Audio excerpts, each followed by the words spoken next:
Okay, last time when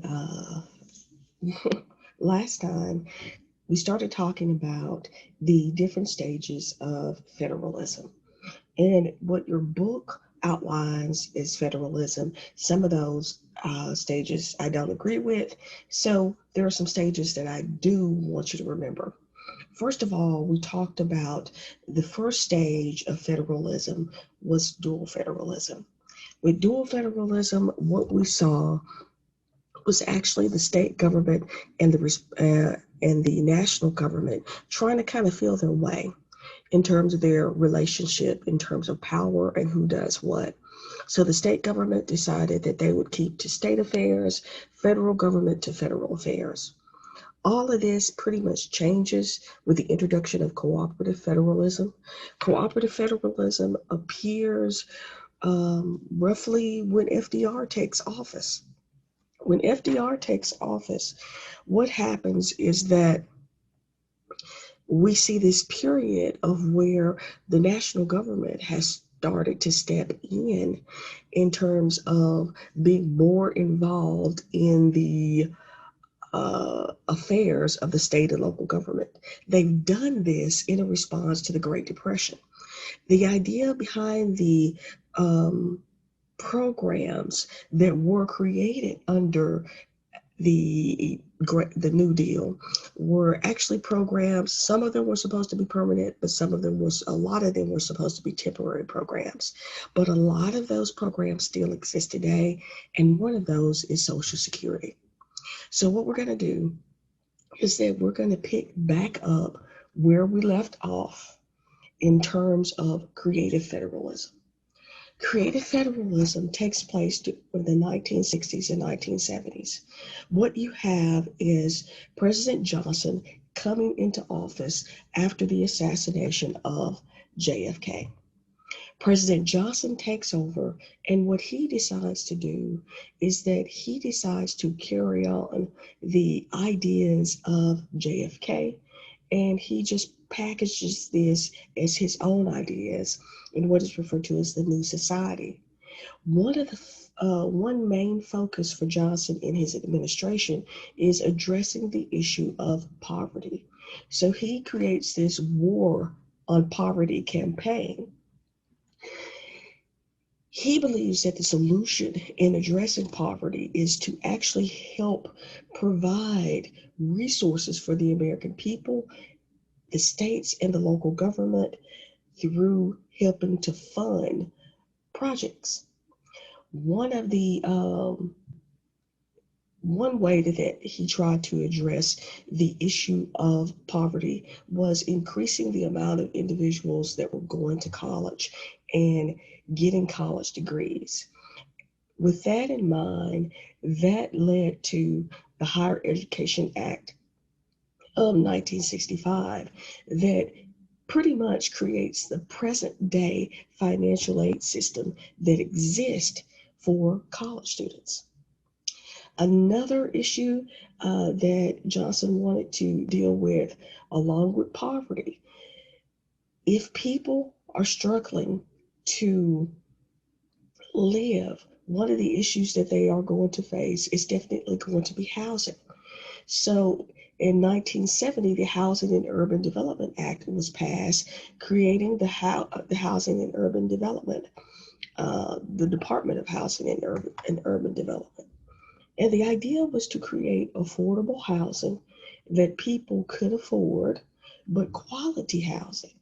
Because if you think about it, most low income housing today that we see is not quality housing. And when we think about public housing, we think about quote unquote the projects, which is often referred to as public housing. Most of those public housing facilities were built during the 1970s. So you can imagine how old they are, how unsound the structures are, and that we need to rethink addressing this issue. The problem that came into play with public housing was that they created the housing, and the idea behind public housing was for it to be kind of like a middle of the road point for a middle of the road point for people. It was not to actually be a stopping point. What happened is that public housing became a stopping point. People couldn't get out of public housing because of how cheap the housing was, because they didn't have the skill set to earn more money to buy a home. Because the goal with public housing was to transport people from reasonable, affordable housing with public housing to home ownership. The problem is that people got caught in the projects because they did not make enough money. And so that leads to other programs that are developed to help provide assistance. So during this time, the reason that this is referred to as creative federalism, excuse me, I'm having problems with my contact, so bear with me. The reason that this was referred to as creative federalism is that this is when the federal government starts to get creative with developing programs to address a variety of pretty much social issues. By the 1980s, we move away from this. And what you see next is that you actually see, hold on just a moment.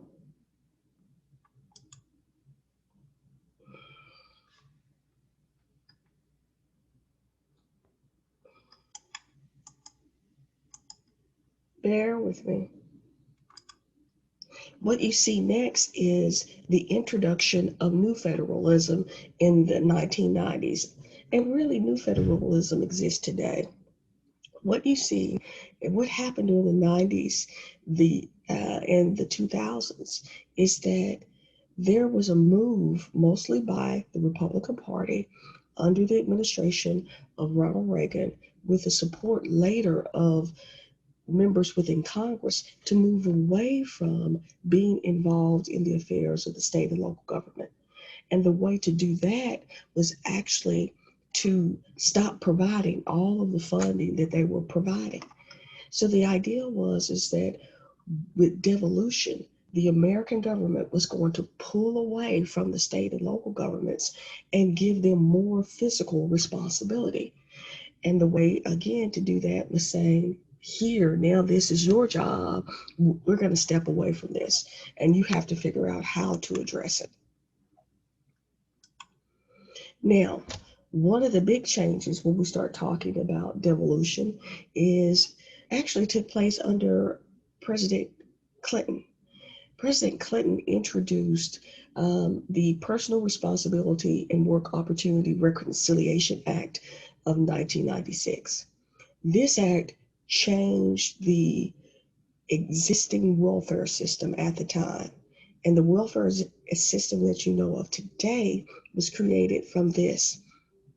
And what they did is that they tried to push people from the welfare lines to the work lines by placing a limit on benefits, making stiff requirements for people to go and look for work, for people to acquire skill, for young mothers to stay in school, seeking out additional financial support from non-custodial parents. So this act took away a lot of the restrictions that were placed, that were actually placed on the states also. And the states were allowed to kind of really develop their own programs to really address the issue of welfare.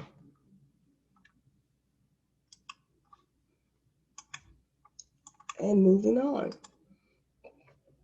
One thing that appears at this time that your book talks about is that you have the introduction of what is referred to as the federal mandate. The federal mandate is introduced, and the concept of the federal mandate is that it's a requirement that by the federal government that tells state and local governments, hey, you're going to have to enact this, but we are not going to provide you any funds for this. You're going to have to do this on your own. This is actually going to be a federal policy that you're going to have to implement.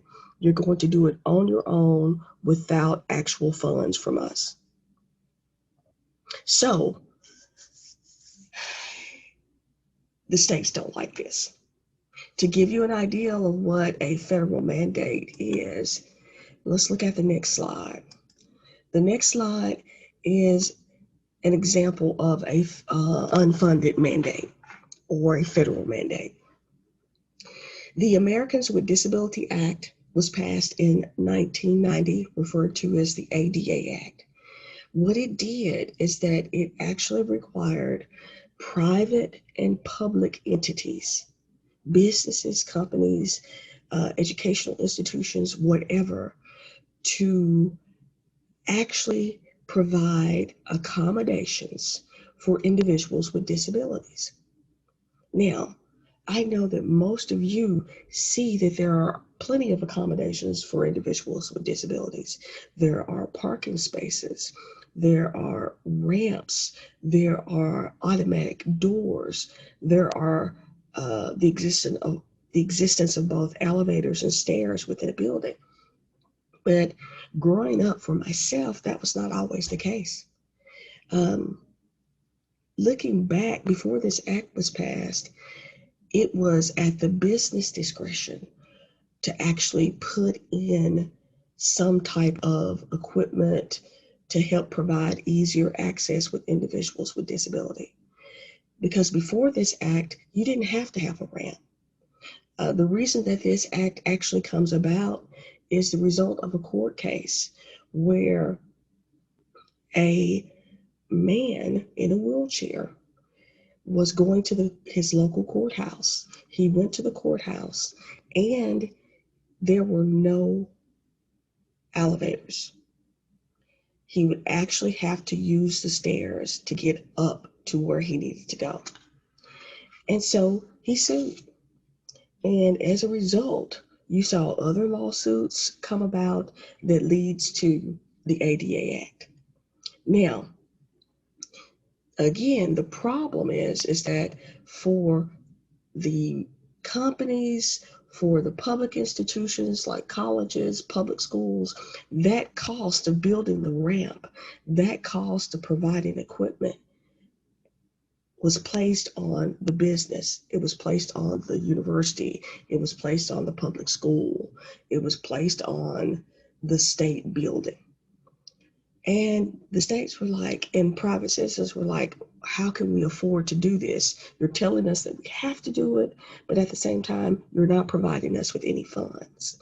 So to address that problem and to appease the states, in 1995, they passed what was referred to as the Unfunded Mandate Reform Act, which said before the federal government can issue a federal mandate requiring certain things, especially from the states, they would need to work with the states and come up with some type of cost analysis so that it wouldn't be so expensive.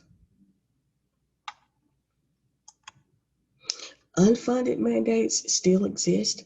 This has been a way that the federal government has really been able to transition a lot of responsibilities back to the state and local governments by telling them, hey, this is your responsibility, and since it's your responsibility, you have to do it.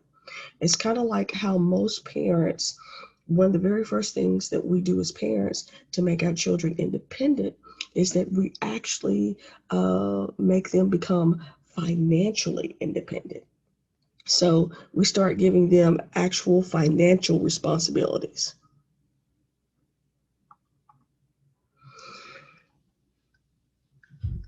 Okay, let's see.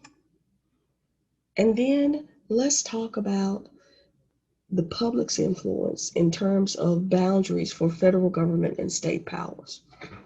If you notice, a lot of the changes that took place in terms of the different periods or stages of federalism were a direct result of something that happened to the American people at that point in time. we see that the New Deal came about and created cooperative federalism pretty much as a direct result of the Great Depression. Then we see the Great Society with President Johnson trying to address years of poverty. And again, this new creative federalism comes about as a result of trying to address the issue of poverty.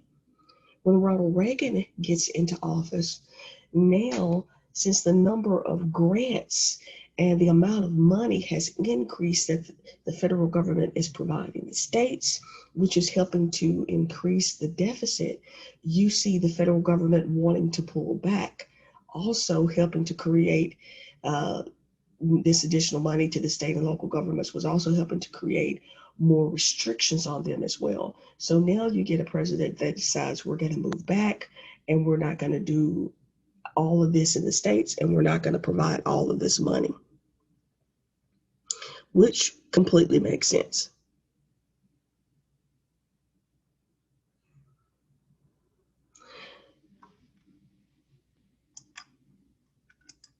So this is normally where I would ask you if you have any questions.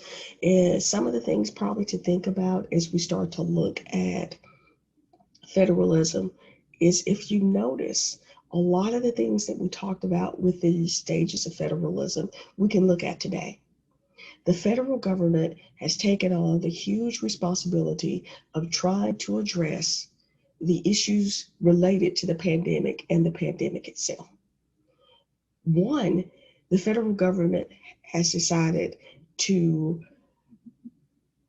incur the cost of actually vaccinating all Americans. So that cost is being placed on the shoulders of the federal government. The other thing with the pandemic is that the federal government has issued 2 stimulus checks, and they are considering and getting ready actually to pass legislation to send out another. Again, the federal government is taking steps to try to address the problems that have actually been created from the result of the pandemic. So as we look at all of this, don't see these as new ideas that have been created in this day and age and problems that are just being faced by this federal government, by this government in existence today. We've had these same situations before, and if you notice, we're addressing some of those situations in the same way. Okay, now I'm going to remove the current slide that we have. So I'm going to stop sharing this screen. And what I'm going to do is get ready to share with you our next PowerPoint. The next chapter that we're actually going to look at is going to be chapter 6. This is the final chapter in terms of what we're going to look at before we actually have our exam. Let me get back to the screen and let me share this with you. So let's make sure we have it. And we are going to start at the beginning. Okay, and the PowerPoint should be there for you to see. Chapter 6 talks about public opinion and political socialization. Public opinion and political socialization shapes what we think about politics, about government, everything that we think in terms of politics and government comes from what we hear and read. It comes from the people that we interact with. It's based upon our ethnicity, our race, our economic background, our education. All of these are factors. And as we talk about chapter 6, that's what you are actually going to learn. When we look at public opinion, one of the first things that you need to understand about public opinion is that pretty much public opinion is what we think, ordinary Americans, ordinary citizens think. And it's a way that we attempt to explain how the American people are thinking and how they feel about a certain issue. The way that we gather public opinion so that we can understand it and people can understand what we mean by it is that we conduct public opinion polls. Public opinion polls is the way that we find out what people are thinking about politics, a politician, about government, about a bill, about a policy. All of that is gathered through public opinion polls. Some things to think about when you see a public opinion poll, things to consider, because believe it or not, there is actually a scientific process to gathering information from the public. One of the things that is done when a public opinion poll is conducted is that individuals or the respondents that participate in the poll are selected at random. They're not pre-selected, they're selected at random. So that means that if we want to find out what the American voter is thinking in the US, we are going to randomly pick people throughout all 50 states to try to figure out what Americans are thinking. If you don't randomly pick these people, then you are pretty much setting up the poll to predetermine the answers. So that's why it's random. And the way that companies are able to actually gather information about individuals is that you can actually purchase information that will provide you telephone numbers, email addresses, all of that can be done today just through the computer, and you can actually purchase this information. Another thing that you need to look at when you are talking about public opinion polls is that you need to look at the sample size. The sample size are the number of people that have actually been randomly selected to participate in the poll. Most sample sizes will be somewhere around 1,500.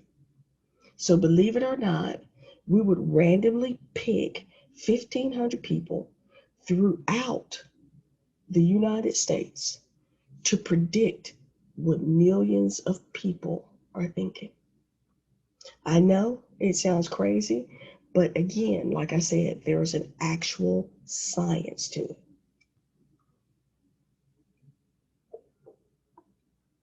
Population. The population consists of the group that you take the sample from. So in other words, if we're trying to survey the US, we're going to take 1,500 people from the population of the US and predict what you're thinking. All right. Now,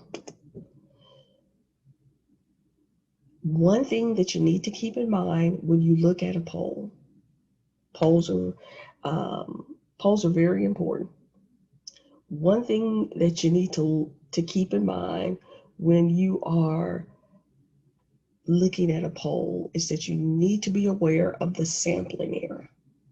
Sampling error is important because sampling error tells you how good a poll is, or in other words, how you need to accept this information.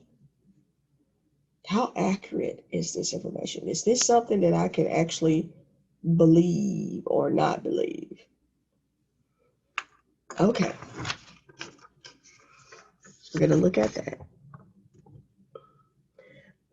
In order for a poll to be considered good, it needs to have a sample size of plus or minus 2%. If at the end of the poll, they tell you that this poll sampling error is plus or minus 2%, that means that this is a good poll. That means that you can rely upon this information. For example, if they say 80% of the American people believe this, when we talk about the sampling area for this poll being plus or minus 2%, that means that the 80% that I'm predicting that believes a certain thing from the poll could actually be 78% or it could be 82%. So I could be off in either direction, but not too far off. So sampling size is important because it tells you, okay, this is valid. This information I can accept. That's why the sampling error is important. That's why all of these steps or methods are used in gathering polling information, because it helps you to understand that this information is good. I can trust it. Okay. Dimensions of a poll. In other words, what are we looking for when we conduct this poll? What we're looking for is that we want to know direction, intensity, and salience. In other words, how important something is to you. Direction means what direction is going in. Are people supporting this particular position or are they opposing it? If 80% of people are supporting this position, then we know that it's going in the direction of agreement. If there is a close, you've got 40 to 50% in terms of how people feel for or against, that's really close. So that means we may need to rethink this issue. And believe it or not, this is how politicians make decisions. They look at those polling results. Intensity. How strongly do you feel about something? If you ever notice when you take a poll, you will always see, do you strongly agree? Do you agree? Do you strongly disagree? Do you disagree? Or do you have no opinion? Is there a difference between just simply agreeing to something and strongly disagreeing? Yes. People that say, oh, I just disagree, it's like, oh yeah, I just disagree with that. But oftentimes when people strongly disagree with something, that means that they are very passionate about it and that they're willing to express how they feel about it. So it's a huge difference. And that tells us how important something is. Whether or not something is important, is the issue important? Are what we addressing or what we're talking about actually important? Well,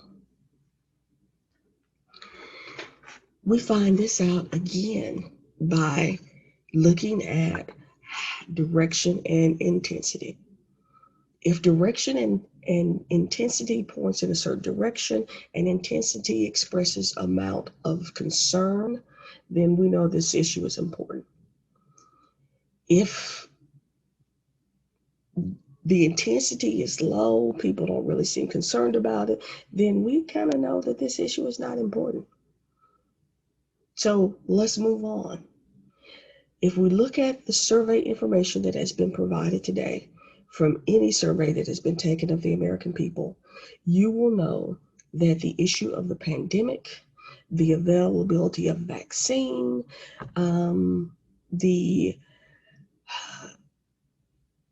another passage of a stimulus check, All of that is important to the American people.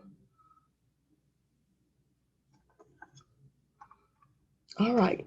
So now we understand that public opinion is what the public thinks. And the way that we gauge public opinion is that we conduct public opinion polls. We take a small sample of people from the overall population, and we use that sample as a way to predict what the overall population is thinking. In the end, when the results are produced, what you want is a sampling error of plus or minus 2%, meaning that your results could be off either way. It could be, instead of it being 80%, it could be 78%, or it could be 82%. That's the sign of a good poll. And then things that we want to know how important an issue is. We're going to learn that from this poll. We're going to learn how people feel about it. And we're going to learn about what direction is the public moving in terms of how they feel about a particular issue. Politicians do this all the time when they get ready to get elected to office. This helps them to determine what issues they need to highlight, what issues they need to play down. It also tells them what's important, what's not important. So in other words, how do we need to prioritize these things on our agenda? All right. What are some problems though with polling? There are a lot of problems with polls. And these are just a few of them. Sometimes polls are just, they limit polls to individuals that have a phone. At one point in time, before the mass usage of cell phones, they would actually limit polls to looking at people that had a home phone. As times have changed, they've actually decided to start looking at people with cell phones. A lot of people, when you call them, do not want to participate in a poll. Most people are willing to participate in anything if there is food involved, some type of monetary award. If people get paid for it, people are willing to, but a lot of people don't want to just give up that 30 minutes or 45 minutes to actually answer a poll. The other thing is that a lot of people may not actually be even familiar with the issues that you are talking about. And so instead of giving a real answer, they give you a no, I don't have an opinion answer.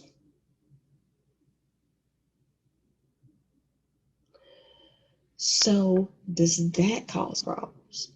Yeah, it does. Because if people are giving you no, I don't have an opinion answer, it is really not helping you in determining how important an issue is and what direction it is going in. The other thing is that sometimes people's responses could actually be untrue. People may just say what you want to hear to get you off the phone, or they may say one thing in an effort to skew the results of your poll. So you have to take people at their word, and their word may not be truthful. Then the way that questions are worded, the way they could be read over the phone by a pollster who's reading the question, or a respondent reading it, because of the way that it is written, the language that it is written in, or the way that someone may emphasize some words over another if they're reading it to you, can actually cause problems because it could actually lead to an answer. And you don't want that. So there are a lot of problems with polls. A good poll is not one where the news reporter walks up to you and wants your opinion on the mall. Yes or no. That's not a valid poll. The polls that you take on ESPN Sports Center, those are not valid polls because most people can actually participate more than once, and they're asking people to volunteer to participate, which means that you could have certain groups underrepresented or certain groups overrepresented. If you have that, then that's not good information in terms of a poll. So there are a lot of different problems that can happen when you're attempting to poll the American public. And as a result of that, it can lead to inadequate or incorrect conclusions based on the data that you collect. Okay, so let's think about this. Public opinion is how we gather the opinion of the public. Politicians and the government use those opinions to actually make decisions on policy. Those opinions, again, are gathered by public opinion polls, and the information that they get is actually contained in the public opinion poll. But think about this. How do we as individuals acquire our ideas, our beliefs, our values about politics and government? How do we get to an opinion? The way that we get to an opinion is through political socialization. We are socialized to believe certain things. Political socialization is actually a process by which you acquire your attitudes, your values, your ideas, your beliefs, your thoughts, your feelings about politics, policy, and government. The thing about political socialization is that this is a continuing process. It will continue throughout your life. It's a never-ending process. What you believe today may not be what you believe tomorrow, in 2 years, in 5 years, in 6 years, in 20 years. Because as you change, things around you change, which helps to influence what you think. Okay, so what's going to influence us along this way in terms of this process of political socialization? What's going to have an impact on what we think about politics and government, on our values, our ideas? Family. There are two types of agents of political socialization. There is what we often refer to as the primary agent, which has a direct impact on you, and the secondary agent, which has an impact on the first agent. First, we'll talk about the primary agents. Basically, three primary agents of political socialization are family, schools, which we'll refer to as education in general, and religion. At one point in time, religion was a major factor. Then later they took it off the list and said, well, it's not a major factor, but it's a secondary. So now they're coming back to say that it's a primary. Primary means pretty much it's a major factor that directly impacts what you think. Religion is huge because during election times, the pastor, minister, priest, whoever it may be, whatever religion that you may have, will actually give oftentimes an election sermon, as I like to call it, where they talk about the election. They make certain references to candidates and policies and issues. And indirectly, they're trying to persuade you to vote a certain way, to support a certain candidate, when it is not unusual to actually see a candidate come to a church to speak.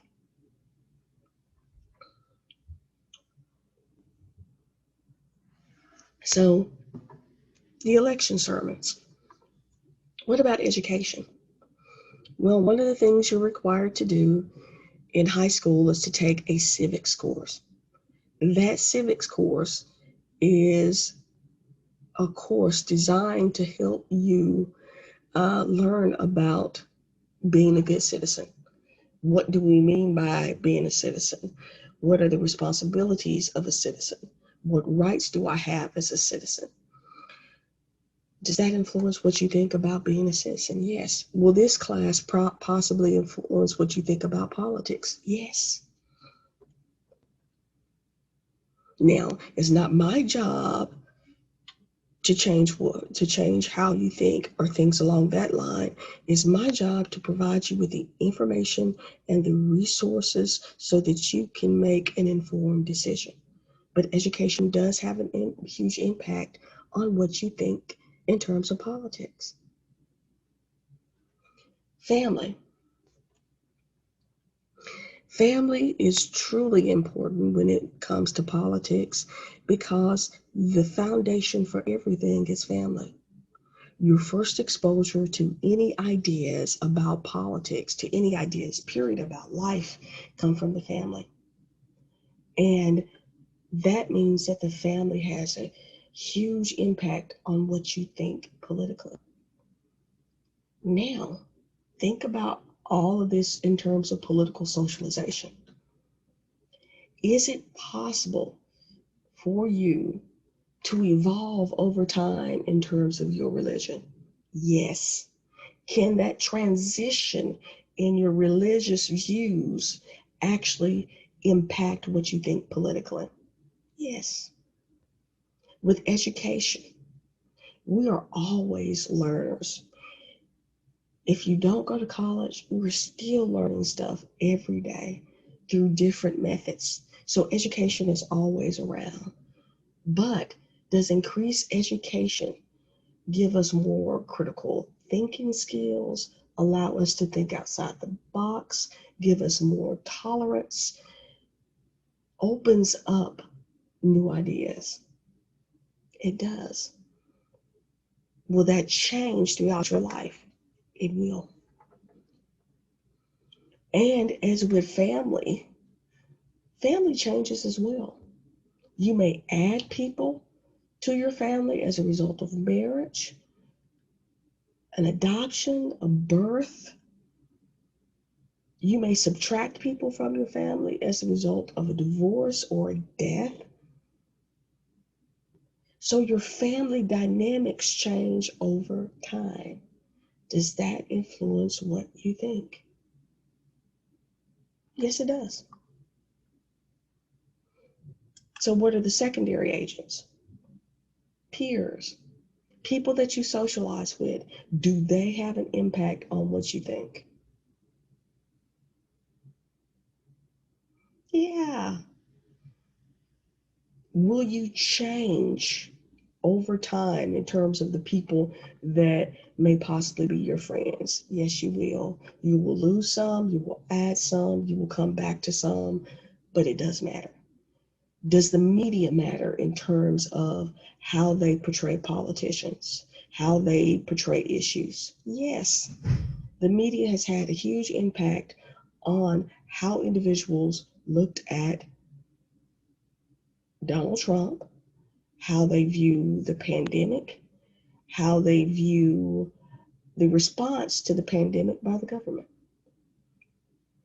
And that leads us again to political leaders. Do they have a huge impact?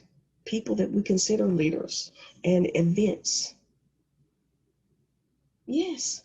When we look at events, the most dramatic event in my life was 9/11 in terms of changing my ideas, possibly about politics and what the government and the role of government, especially in the area of terrorism.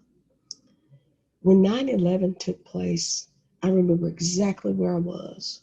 I was preparing my son for, he had just turned 1 in August, and I was preparing to take him to get some additional shots.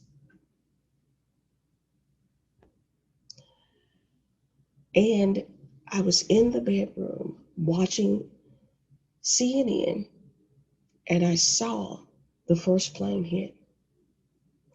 I didn't think it was real.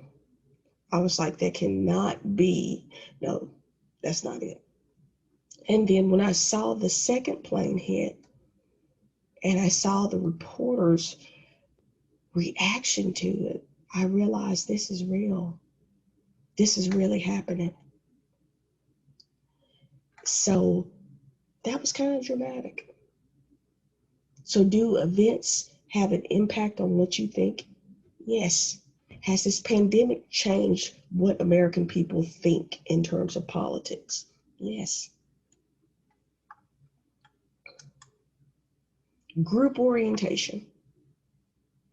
Many see politics through the lenses of group affinity. Impact of group loyalties is diminished when identification with one group is offset by identification with another. Oftentimes, when you identify with a particular group, it is possible for the identification of one group to actually impact how you feel about another group. Does race and ethnicity have an impact? Yes. But does sometimes gender may win out over that? Possible. Does the region of the country where you live impact what you think? Yes. Does your economic class impact what you think? Yes. Does the generation that you belong to, and I'm a Generation X, and my age impact what I think? Yeah. This year I will turn 50. And as I turn 50, I realize that I do think differently about things than what I did before. I'm a lot more relaxed, a lot more carefree than what I used to be. So, not only does your political ideas change over time as a result of political socialization, but they are impacted by primary, secondary agents, and they are also impacted by the groups that you identify with. But we don't stop there. Political party affiliation also impacts what you think.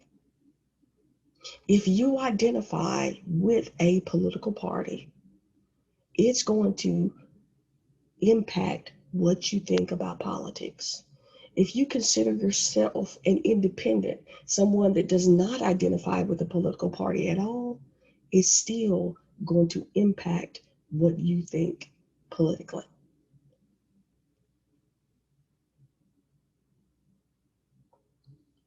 So think about it.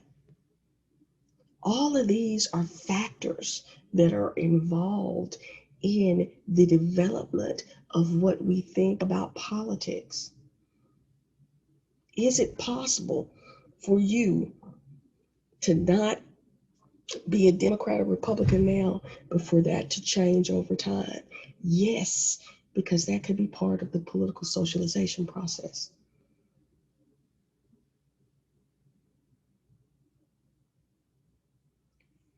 Whether or not you identify as a Democrat or a Republican, a Libertarian, a member of the Green Party, a member of the Reform Party, all of that impacts what you think politically. It helps you to decide what type of economic policies you support, what types of policies you support related to gender, related to religion. All of that is impacted by it. So when we start thinking about what we think about politics, what we think about government, what we think about policy, all of that is going to change over time as you change. And there are a lot of factors involved in what you think.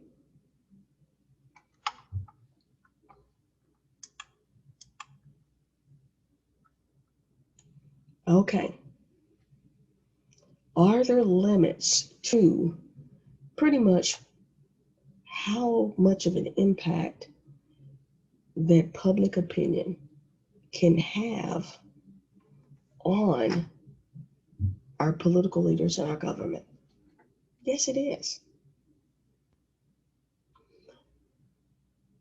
As you can see, it says obstacles stand in the way of governing by public opinion.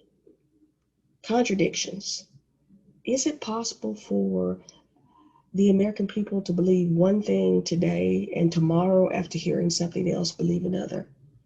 Can we contradict ourselves in terms of our own thinking? Yes. So that's why you can't lead with public opinion, because public opinion could involve feelings, it can involve passion, it can involve emotions that can change daily. So you can't lead with public opinion, because politics, it does include some of those factors, but it also is about being strategic, which requires planning, setting goals and objectives. Is it possible? One reason not to lead with public opinion and not to rely on public opinion all the time is because public opinion is weak. In other words, the people that are taking these surveys, again, we said one of the problems, they don't understand the issues. So they're giving an answer that may not be the answer that they want to give, but they don't understand the issue, so they're going with that answer. So where the government and politicians can't rely completely on public opinion.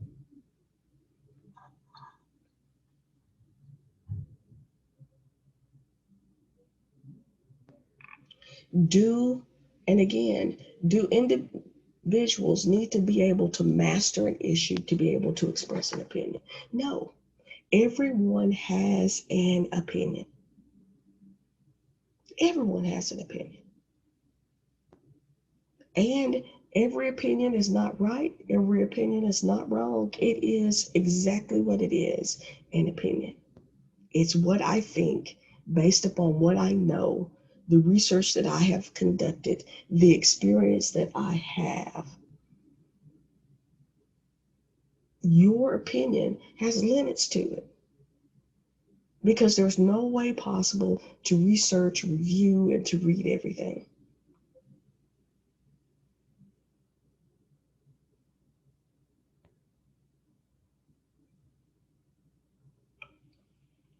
So when we start talking about looking at, think about it, when we look at the Constitution, when we look at Chapter 3 on federalism, when we look at Chapter 1 on foundations, all of these chapters are connected. Because what we think about the Constitution, we know from public opinion polls that have been conducted about our opinion. The relationship that exists between the governments, how did we come up with those conclusions? Because of research that we've conducted. All of this is important because this lays the groundwork for you to actually be able to understand the next chapters. The next chapters that we look at will be related to the media, Congress, the presidency, political parties, and interest groups. And if you can get the foundational understanding here of those 4 chapters, your public opinion and political socialization, federalism, the Constitution, and the foundational chapter, then it's going to be easy to understand the rest. Okay. Couple of things that I need to remind you of. Tomorrow, you will have a quiz. The quiz, you will be able to find it in Blackboard under quizzes like you have before. That quiz will open up at 8 o'clock tomorrow, which is Thursday, March the 11th, and it will close at 5 o'clock Friday, March 12th. This quiz will be over Chapter 6. I'm going to say it one more time. You will have a quiz over Chapter 6. It will open tomorrow, which is Thursday, March the 11th at 8 o'clock. It will close Friday, March the 12th at 5 p.m. Next week, we will not have a lecture.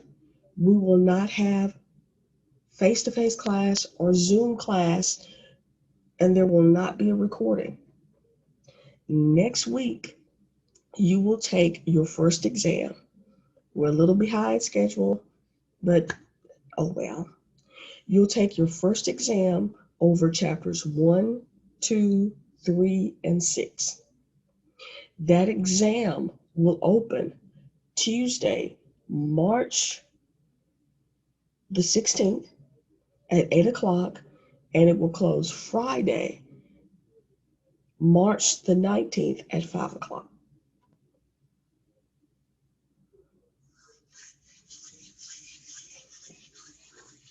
Okay, one more time. Next week, no lecture, no face-to-face class, no Zoom class, no recorded lecture. You will go online, and sometime between Tuesday, March 16th at 8 o'clock and Friday, March the 19th at 5 p.m., you will take your first exam over chapters 1, 2, 3, and 6. The next week after that will be spring break, and of course, no assignments over spring break. When you come back from spring break, we will have our Zoom class and we will have our face-to-face class. So I will not see you again until you return from spring break. Make sure you check the announcements on Blackboard. You keep up with what's going on in class there, and I will continue to email you. If you have any questions, always feel free to contact me by email. This is your lecture for today. Thank you.